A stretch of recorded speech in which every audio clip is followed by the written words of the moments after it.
I'm Abigail Galvan. Welcome to EWTN Pro-Life Weekly. The most important thing to remember is that doctors are supposed to help heal, not kill. Analysis of the push to legalize assisted suicide in the United States. Soccer moms don't like this. Joe the plumber doesn't like this. It's incredibly unpopular. It's like a 70-30, 80-20 issue. A win for women's sports. Ryan Anderson weighs in on the Trump administration's battle against the transgender movement. We provide this environment where they can just, live their lives, continue their education, be with other friends that are going through the same thing they're going through. And a study in success. Learn more about a unique program on a college campus in North Carolina.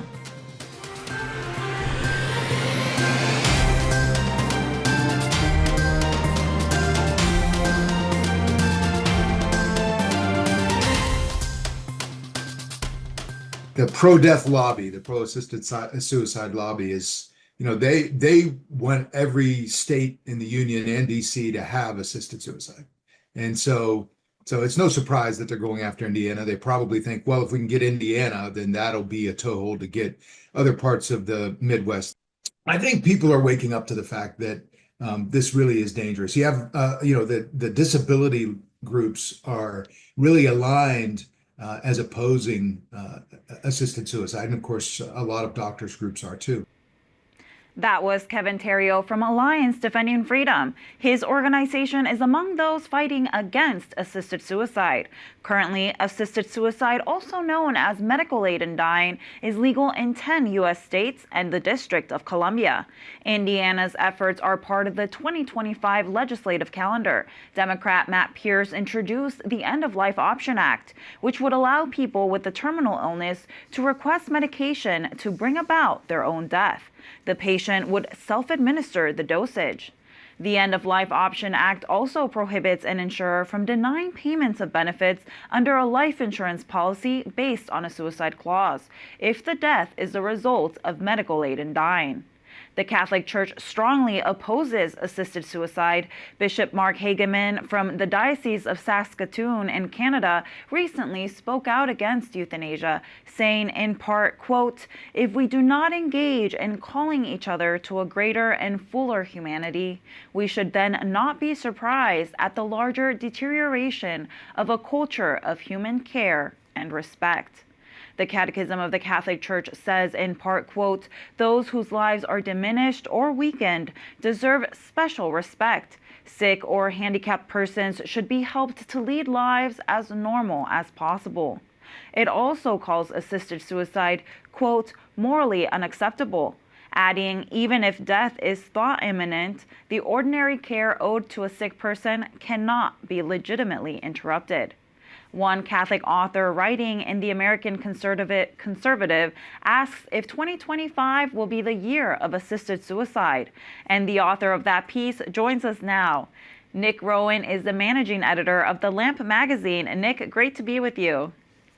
Good to be with you. Thank you for having me. Thank you. In your article, you write that in the coming years, the movement to add the right to die in states across the U.S. will make gains. What makes you say that?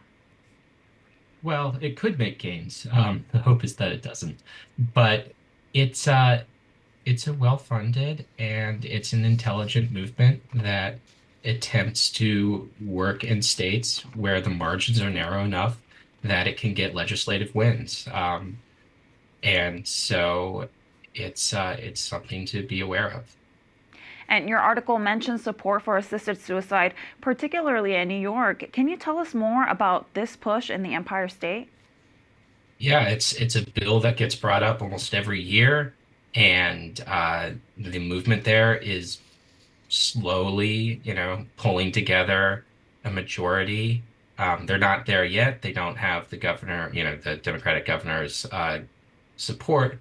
But they say that they're confident and that they're going to be able to pull it off. It's not the only state that is, that is working toward this. Recently, Maryland and Delaware both very narrowly struck down a push for assisted suicide bills in the last 2 years. Yeah, and could you talk to us a little bit more about Delaware? Yeah, sure. So last year, the assisted suicide bill in Delaware, which, you know, these bills throughout the country are all basically the same bill, uh, landed on the governor's desk. It had been passed by both bodies of the state legislature, and the governor, John Carney, who is a Democrat, and he's out of office now. He refused to sign it. He looked at it and said, "Well, I'm Catholic, and also I believe that the first duty of a doctor is to heal, not to harm. So I can't sign this in good conscience." And he threw it back. Uh, and I mean, that's how close the bill came to passing in Delaware. The new governor this year uh, has said that if it landed on his desk, he would sign it. And Okay. the bill is up for contention again. Wow. And how have church leaders in the United States responded? And in your opinion, are faith leaders and lay people doing enough? I think in general they're doing a good job. This is a hard battle. Moral questions always are. And last year there were 20 bills that came up in state legislatures, and none of them passed. And a good part of the reason for that is because, members of the church and state level organizations have done a good job of informing people what assisted suicide really entails. The challenge, though, is that the other side of this debate uh, is very committed, is not going to give up, and will push until they can get assisted suicide legal in as many states as possible. And can you tell us what the polling in the United States says on this issue? And can anything be done to turn those numbers around? Well, I don't know. The polling is very interesting on this question. When you ask people, you know, bare question, should assisted suicide be legal? Should euthanasia be legal for people who are terminally ill? The majority of people will say yes. And then it gets more interesting when you start asking more questions about, for instance, do you think assisted suicide is moral? About 50% of people will still say yes, but 40%, which is a significant plurality, will say no, definitely not. And this is where the interesting debate is that people, generally speaking, in the abstract, think that you should be allowed to do whatever you want. But once you start asking more specific questions and adding in different considerations, then people start changing their minds. And so I think this is where the assisted suicide question will ultimately decide it, not on the 30,000-foot question of should people have freedom to end their lives, but on more specific questions of morality. That's a great point. Nick Rowan, managing editor at The Lamp magazine, thank you for joining us. Thank you. Lawmakers in Missouri are considering a measure to ban abortion. The constitutional amendment would outlaw abortion except in cases of rape or incest. The measure would overturn an abortion rights plan approved by voters last November. Republican lawmakers in Missouri are also seeking to ban so-called gender-affirming care for minors. Abortion activists say the vote in November should have settled the issue. Pro-life lawmakers say voters were not given the full or accurate picture of what the amendment said. We continue to see interstate legal battles over abortion laws. Just this month, New York State Governor Kathy Hochul signed a bill to protect the identities of doctors who prescribe abortion pills online across state lines. It comes after Dr. Margaret Carpenter of New York was indicted by a Louisiana grand jury in late January for prescribing abortion pills to a pregnant minor in Louisiana. Texas Attorney General Ken Paxton also filed a lawsuit against that same New York doctor in December 2024 for sending abortion pills to a woman in Texas. The new law allows doctors to omit their names from abortion pill bottles and instead use the name of their healthcare practice. The state of Virginia is moving to protect doctors who prescribe the abortion pill, provide abortions, and offer so-called transgender care from criminal charges in other states. The legislation would protect doctors who perform abortions on women who come to Virginia for the deadly procedure from being extradited. Doctors who give puberty blockers and other controversial so-called treatment would also be protected, so long as the medical care was performed in the state of Virginia. The Virginia State Senate has passed the bill, and it's in consideration in the House. Meanwhile, the Virginia House and Senate approved an amendment to enshrine abortion in the state constitution and could head to the ballot box as soon as 2026. EWTN News Nightly's Owen Jensen spoke with Virginia Governor Glenn Youngkin about the state's extreme abortion amendment and what actions Virginians need to take. They want to, of course, have abortion all the way up through and including birth with no restrictions, and that is exactly what everyone in Virginia was afraid of. And they tried to suggest that it wouldn't be that extreme, but that's exactly what they have at least passed through both houses as a constitutional amendment. And this is where I think Virginians are far more centered than this constitutional amendment that has been passed. And so we just got to come together as Virginians and find common sense again. The White House is also focusing on the transgender issue. President Donald Trump recently signed an executive order to ban biological men from women's sports. The president signed the order surrounded by female athletes. He says the order will protect opportunities for women and girls to compete in safe and fair sports. President Trump also said, quote, "The war on women's sports is over." Federal funding will be pulled from any schools that do not comply. The NCAA, the governing body for college athletics, has now banned biological men from women's sports. A leading Catholic author recently learned one of his books is available again on Amazon. Ryan Anderson's When Harry Became Sally examined the scientific, medical, philosophical, and legal debates surrounding the transgender movement. It had been banned for 4 years. The online retail giant made the book unavailable soon after Joe Biden took office. Amazon initially said the book presented same-sex identity as a mental illness, claims Anderson and the publisher strongly deny. The Washington Post made a similar claim, which it later retracted. Republican Tom Cotton says he reached out to Amazon and asked to see the exact passages that were deemed hateful. Amazon never responded. Anderson weighed in on social media, saying in part, quote, "Jeff Bezos and Amazon have done the right thing. I'm also grateful to my friends and allies who pushed for this to happen." And Ryan Anderson, president of the Ethics and Public Policy Center, joins us now. Ryan, we have a lot to discuss, including the return of your book to Amazon, buyers after 4 years. But first, we mentioned President Trump's executive order removing biological men from women's sports on social media. You have called this measure, quote, excellent. Why are you so pleased? Sure. So, now it's been almost a decade that we've seen the federal government try to rewrite Title IX, try to force boys who identify into the girls' locker room and onto the girls' sports teams, despite the fact that the grassroots don't like this. Soccer moms don't like this. Joe the plumber doesn't like this. It's incredibly unpopular. It's like a 70-30, 80-20 issue. And yet the left was insistent on imposing gender ideology on the nation. Thankfully, President Trump has called their bluff. And it's popular with the American people to say girls' sports are for girls. That photo that was going just viral on social media last week of President Trump surrounded by all these female athletes, that's where the American people are. They think girls' sports should be for girls. And it took someone like President Trump to finally say the emperor has no clothes when it comes to gender ideology in women's sports. Indeed. And President Trump also issued an executive order on gender ideology. Since then, many federal government agencies have changed or removed transgender wording from their websites. What is the impact of this executive order? And can you share some examples of the changes in wording? Sure. I mean, so what's interesting here is that, in addition to the women's sports, President Trump issued an executive order titled Protecting Children from Chemical and Surgical Mutilation.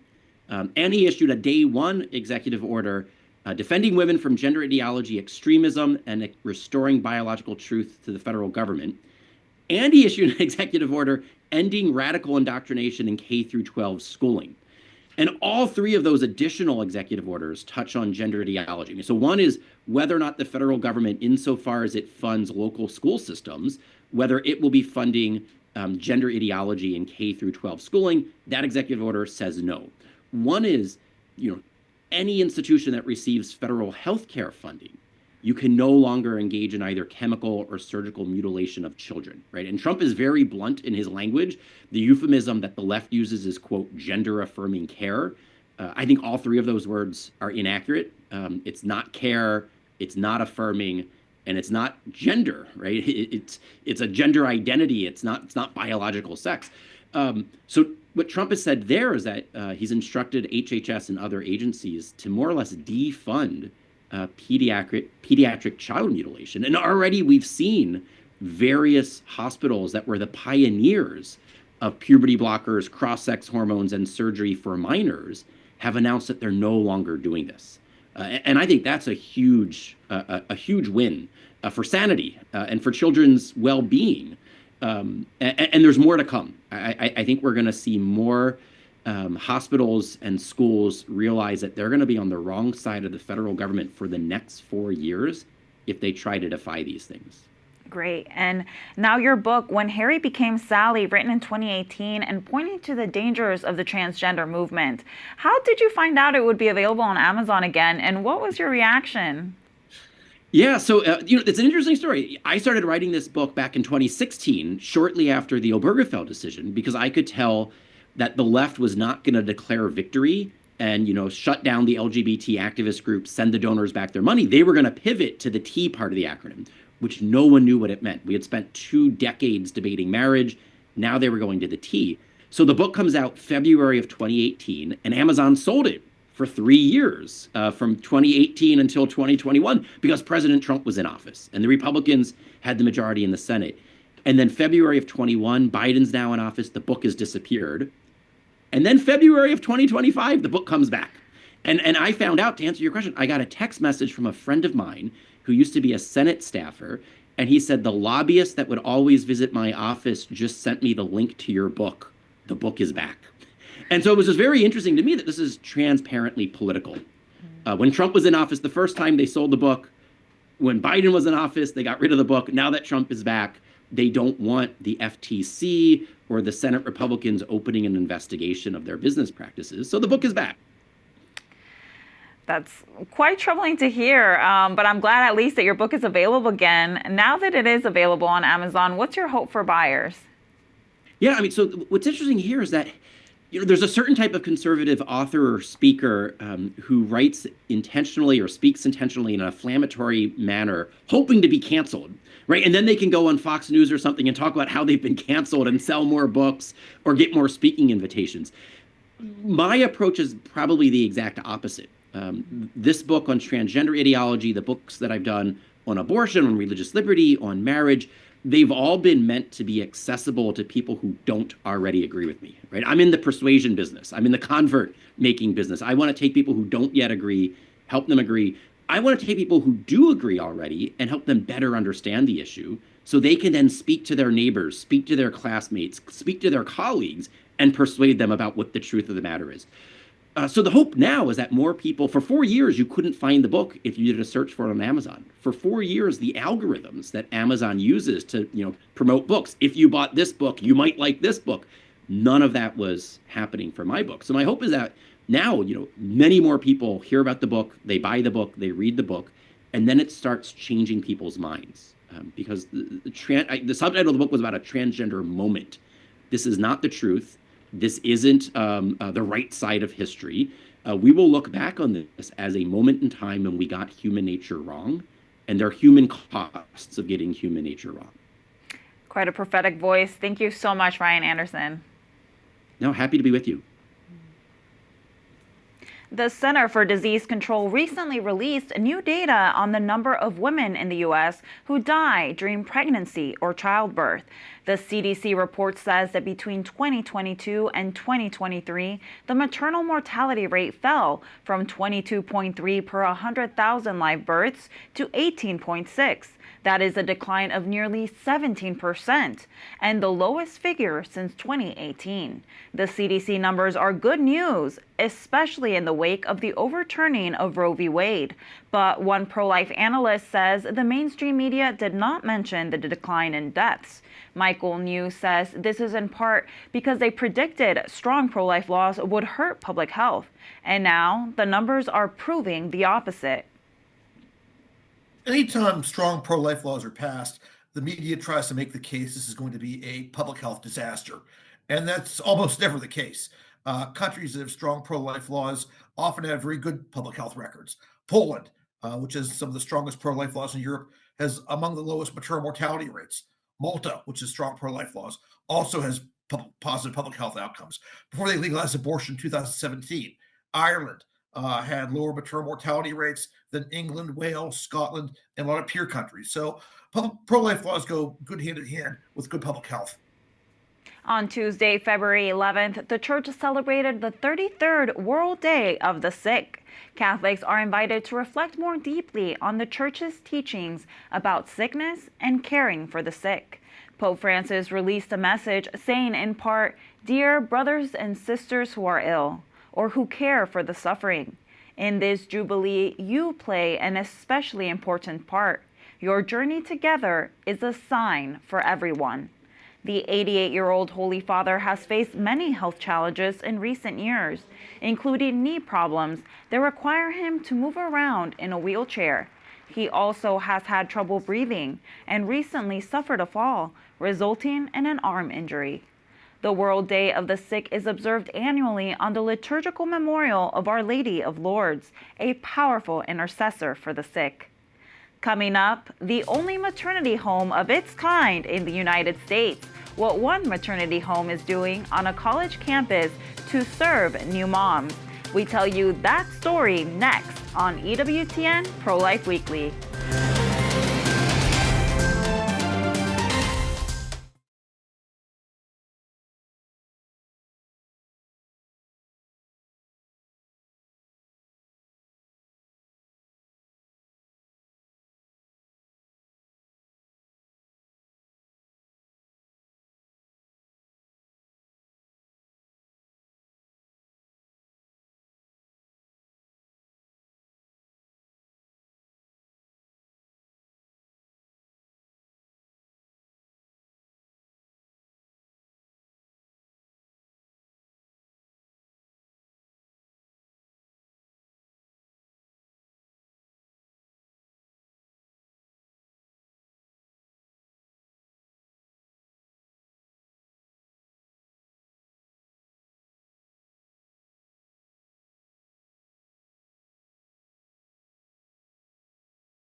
Welcome back. We turn now to a one-of-a-kind maternity home in a unique location, a college campus in Belmont, North Carolina. This maternity home, known as Miravia, meaning miraculous way in Latin, houses students facing unplanned pregnancies, providing them the support they need to pursue motherhood and a degree. Our veils are nice and soft, so that should we be holding a baby, you could just, it looks like Our Lady, and you wrap your veil around, and it's nice soft veil for the baby, so the babies love it. Spiritual mothers care for babies and their mothers at a maternity home found on the campus of Belmont Abbey College near Charlotte, North Carolina. A one-of-its-kind model for mothers finding themselves pregnant in college, this maternity home serves young women pursuing a degree and motherhood. I actually was at Belmont Abbey College already as a student. So I played lacrosse, found out I was pregnant, and then found out about Miravia and Debbie, and they took me in so graciously. Emilia Pippin is just one of thousands of women Miravia has served since its opening in 2013. Miravia provides a place to stay at no cost, tuition assistance, and supplies for her baby. We know the need is out there, and we welcome women from all over the country. We've had people from as far away as Texas come to North Carolina because there's no other place for them to go. But they can go to any school, they can go online, they can commute anywhere. Although many attend Belmont Abbey College while staying at Miravia, mothers can attend any college or university of their choosing. With 15 private rooms, which host around 16 women a year, Miravia creates a strong community among the mothers, mentors, and religious. I really think that the relationships that I formed there are what really guided me to being the woman that I am today and being the mom that I am today. And I say this all the time. Some of my closest friends that I came out of there with, I still use their guidance today. So it was sweet when we were living there. There were so many children. We were all just became sister, sister, sister, sister, and they knew a habit meant a sister. So they would yell after you, sister, sister. And as Executive Director Debbie Kappen points out, this community is exactly the goal. We provide this environment where they can just, live their lives, continue their education, be with other friends that are going through the same thing they're going through. And it's really just a fun environment where it's life in community with a goal of graduating. With Miravia moms serving a total of over 2,000 hours in the classroom, many receive their degree and pursue career goals, but many return to give back to the community. They want to stay connected. And for instance, we had one mom who became a police officer. And at our last banquet, she was the security detail for our banquet speaker. It's all those little things that they give in the ways that they can. Emilia gives back by being the residential supervisor, a house mom to the residents. I also play a significant role in mentoring the moms and kind of giving guidance, just because I can give them two different perspectives of being a past resident and also being a worker or employee of Miravia. Surprisingly, Miravia is the only maternity home of its kind in the country. Abbot Placid Solari, the chancellor of Belmont Abbey College, hopes to share this model with other campuses nationwide. In fact, it seems to me every college and university ought to have a Miravia attached to them. So I hope we can be a model. I hope we can be a resource center for other, particularly Catholic colleges, but any college or university. To date, Miravia has welcomed women from 10 different states who have attended 12 different colleges or universities. As the word spreads, hopefully this model will be adopted on more campuses, spreading messages like Emilia's. You were chosen for a time like this, and our child, and God chose us to be the mother of this precious soul and this precious life. And it's our mission now to grow this life and lead this soul into heaven. It's great to see organizations debunk the myth that women have to choose between their baby and finishing school. To learn more about the college residents as well as their pregnancy resource center, visit miravia.org. Next week, a special broadcast by EWTN News Vatican Bureau correspondent Colin Flynn will air in lieu of EWTN Pro-Life Weekly. The special report will focus on South Sudan, a country Pope Francis visited 3 years ago this month. This report looks at the work of the Catholic Church to help educate and develop the world's youngest nation. That is next Thursday at 10 p.m. Eastern. That does it for this edition of EWTN Pro-Life Weekly. Be sure to like and follow us on our social media channels. You can find us at EWTN Pro-Life on X, Facebook, and Instagram. And sign up for our newsletter, The Pro-Life Pulse, EWTN.com/pro-life. Remember, life is a gift. Your life is a gift. God bless.